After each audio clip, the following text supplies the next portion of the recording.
దీపావళి పండుగ ప్రతి ఏటా ఆశ్వయుజ అమావాస్య రోజున వస్తుంది. దీపాల పండుగకు ముందు రోజు ఆశ్వయుజ బహుళ చతుర్దశి. దీన్ని నరక చతుర్దశిగా జరుపుకుంటారు. నరకాసురుని పీడ విరగడైందన్న సంతోషంతో ఆ మరుసటి రోజు ప్రజలు సంబరాలు జరుపుకుంటారు. ఈ సంబరాలు జరుపుకునే రోజు అమావాస్య కావడంతో చీకటిని పారద్రోలుతూ ప్రజలు దీపాలతో తోరణాలు వెలిగించి బాణాసంచా కాల్చి వేడుక చేసుకున్నారు. కాలక్రమంలో అదే దీపావళి పర్వదినంగా మారింది. దీపావళి అంటే అందరికీ అర్థవంతమైన అర్థం ఏంటంటే దీపాల వరుస అని. వరుసగా ఇంటి ముందు దీపాలు వెలిగించి ఆనందోత్సాహాలతో వేడుకగా పండుగ జరుపుకుంటారు. ఇంకా చెప్పాలంటే చెడుపై మంచి సాధించిన విజయానికి గుర్తుగా జరుపుకునే పండుగ. ఇంట్లోని ప్రతికూల శక్తులను తొలగించి నూతన వెలుగులు తీసుకొచ్చే గొప్ప పండుగ.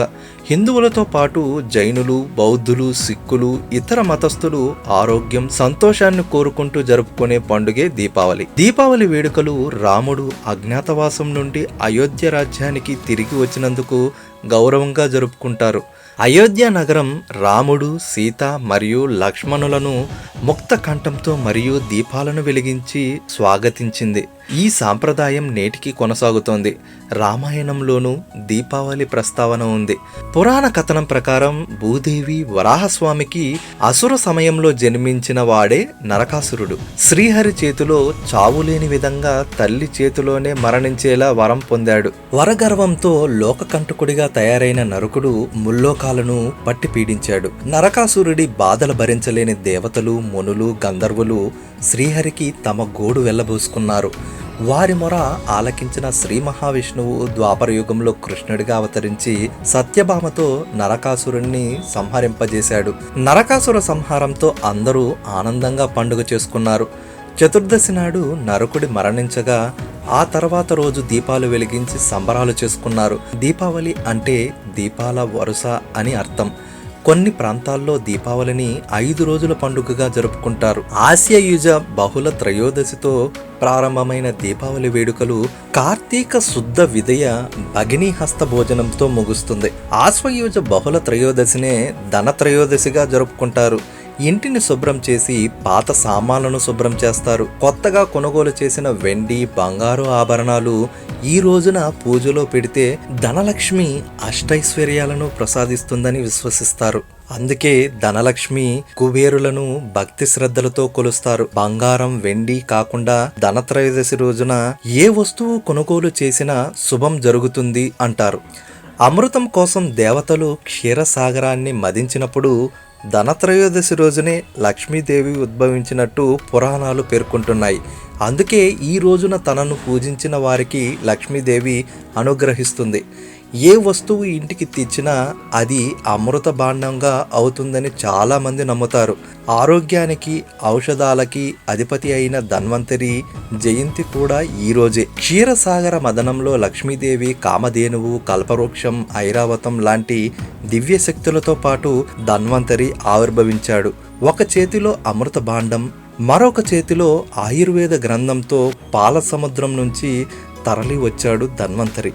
అందుకే ఆరోగ్యం కోసం, అనారోగ్యాల నుంచి శీఘ్ర ఉపశమనం కలగడానికి ఈరోజు ధన్వంతరిని కూడా పూజిస్తారు. ధన్వంతరి శ్రీమన్నారాయణి అంశం అని అంటారు. ఆయనను పూజిస్తే లక్ష్మీదేవి సంతోషించి అనుగ్రహిస్తుంది అని కూడా అంటారు. అందుకే ఆయుర్వేద వైద్యులు చికిత్స ప్రారంభించేటప్పుడు ధన్వంతరిని స్మరించుకుంటారు. ధనత్రయోదశి ఆరోగ్యాన్ని, మహాభాగ్యాన్ని కూడా ఇస్తుందని విశ్వసిస్తారు. భగిని హస్తభోజనం దీపావళి వెళ్ళిన 2వ నాడు వస్తుంది పండుగ. సోదరి సోదర ప్రేమకి అద్దం పట్టే పండుగల్లో రాఖీ పండుగ తర్వాత చెప్పుకోదగ్గది ఇది. ఆ రోజు అన్నదమ్ములు తమ అక్క చెల్లెళ్ళ ఇళ్లకు వెళ్ళి వారి చేతి వంట తిని వారి చేత తిలకం దిద్దించుకుంటారు. రక్షాబంధనంలో అన్నదమ్ములు తమ సోదరి రక్ష అంటే రాఖీ కట్టినందుకు ఆమె యోగక్షేమాలు తాము చూస్తామని, రక్షిస్తామని చెబుతారు. రాఖీ సోదరి క్షేమానికి సంబంధించినది. భయ్యా దూజీ అనే పేరుతో ఉత్తర దేశంలో బాగా ప్రాచుర్యం పొందిన భగిని హస్తభోజనం సోదరుని క్షేమానికి సంబంధించినది. ఒకప్పుడు యముడు తన భటుల్ని కర్తవ్య నిర్వహణలో ఎప్పుడైనా మనసుకి బాధ కలిగిందా అని అడిగాడట. అందుకు ఒక భటుడు భర్త ప్రాణాలు హరించినప్పుడు నవవధువు పడిన వేదన హృదయ విదారకంగా ఉండి తన మనసు ఆవేదన చెందిందని చెబుతాడు. అందుకు యముడు బాధపడినా చేయగలిగిందేమీ లేదని చెబుతూ, ఎవరైనా కార్తీక శుద్ధ విధియ నాడు సోదరికి బహుమానాలిచ్చి ఆమె చేతితో తిలకం పెట్టించుకుంటే అపమృత్యువును నివారించవచ్చు అంటాడు. దీనికి కారణం ఉంది. యముడు యమున ఇద్దరూ సూర్యుని పిల్లలు. సోదరునిపై ఉన్న ప్రేమతో ఎవరైతే తన సోదరి అనుగ్రహానికి పాత్రులవుతారో వారికి దూరంగా ఉంటానని వరమిచ్చాడట. అందువల్లనే యమునలో స్నానం చేసిన వారికి అపమృత్యు బాధ ఉండదట. అందరూ యమునా స్నానం చేయలేరు కదా. సోదర సోదరి ప్రేమకు నిదర్శనంగా నిలిచిన యముల బంధాన్ని గుర్తు చేసుకుంటూ కార్తీక శుద్ధ విధియ నాడు భగిని హస్తభోజనం చేసినట్లయితే అదే ఫలితాన్ని పొందవచ్చు. ఉత్తర భారతంలో ఇది చాలా ప్రాంతాలలో జరుపుకునే పండుగ.